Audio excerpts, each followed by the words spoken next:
सच्चे सौदे तो चमकारा पैंदा नू। धन धन सतगुरु तेरा ही आसरा हाजिर नाजिर जिंदा राम तेरा ही आसरा।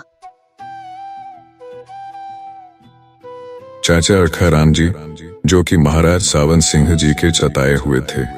आप दिल्ली में विजयनगर इलाके में रहते थे और महाराज जी के चौला छोड़ने के बाद आप जी पूज्य मस्ताना जी की सोबत में आ गए। जब पूज्य मस्ताना जी की ने चोला छोड़ा तो उसके बाद आप पूज्य मैनेजर साहिब जी की सोबत में आ गए।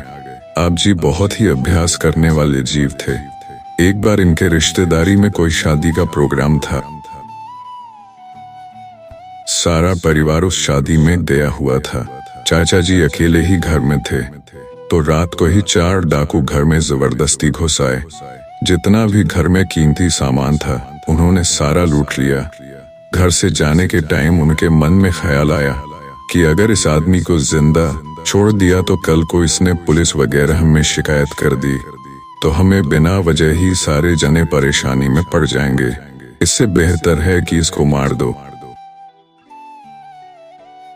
चाचा रखा राम जी ने उनकी बड़ी मेहनतें की और उनको प्रेम से समझाने की कोशिश की कि जो सामान आपको चाहिए था वह आपने ले लिया है। अब मेरे को मरो मत, मैं किसी को कुछ नहीं कहूँगा। आप ऐसा ना करो। मगर वे किसी भी कीमत पर चाचा जी को छोड़ने के लिए तैयार नहीं थे।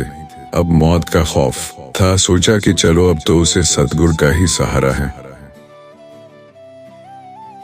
उन्होंने डाकुओं से कहा कि मेरे को पता है आप मेरे को छोड़ेंगे नहीं, बस मेरी आपसे एक ही विनती है कि मेरे को थोड़ी देर के लिए अकेला छोड़ दो।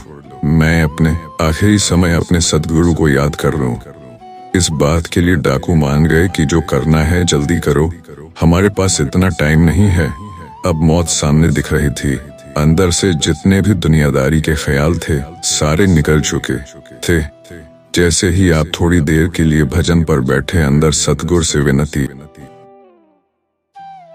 कि हे सतगुरु, ये मेरा कौन सा कर्म है, मेरे ऊपर दया करो, इन डाकुओं से मेरे को बचाओ।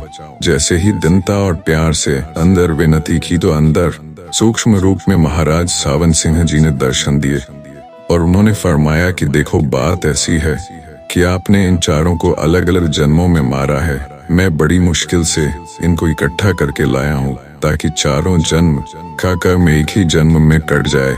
आप 4 बार कत्ल होने की बजाय एक बारी में ही कत्ल हो जाओ और अपने कर्मों का हिसाब किताब पूरा करो। अपने मुर्शिद की बात सुन के चाचा जी को बहुत खुशी हुई कि मेरा सतगुरु इतना दयालु है कि इतना बड़ा कर्म एक बार में ही खत्म कर रहा है। आप उसी टाइम भजन से उठे, चेहरे पर खुशी और प्यार था। उन्होंने डाकुओं से कहा कि आप जल्दी करो, मेरे को कत्ल कर दो। चाचा जी की बात सुनकर डाकू बहुत हैरान हुए, कहने लगे कि आपको क्या हो गया? अभी तक तो आप इतनी मिन्नतें कर रहे थे कि मेरे को छोड़ दो, अब एकदम ही क्या हो गया आपको? कोई भी मौत का डर नहीं रहा। आप खुद ही कह रहे हो कि मेरे को मार दो, ये क्या बात है? हमारे को जरूर बताओ। तो चाचा जी कहने लगे कि आपने इस बात से क्या लेना है, आप अपना काम करो और यहाँ से चले जाओ।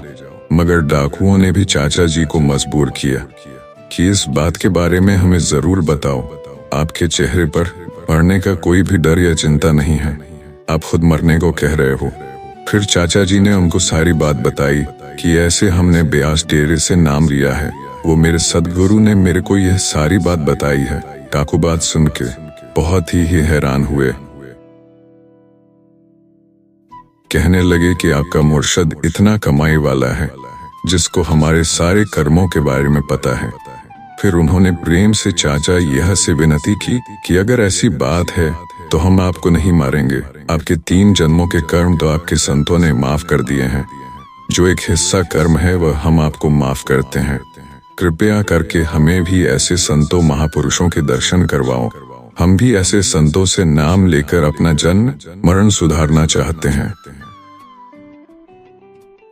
उनके विनती करने पर चाचा रखा राम जी उनको डेरा ब्यास महाराज सावन सिंह जी के दर्शन करवाने के लिए लेकर चले गए। तो पूज्य मैनेजर साहिब ने फरमाया कि कामल संत अगर चाहे तो सुई की सूल करवा के कर्म कटवा सकते हैं, मगर उन्होंने कभी भी दम नहीं मारा। वह सारी जिंदगी सत्संगी बनकर ही सारे सत्संगी जीवों के संभाल करते रहे हैं। धन धन सदगुरु तेरा ही आसरा। सच्चे सौदे तो चमकारा पैंदा नू।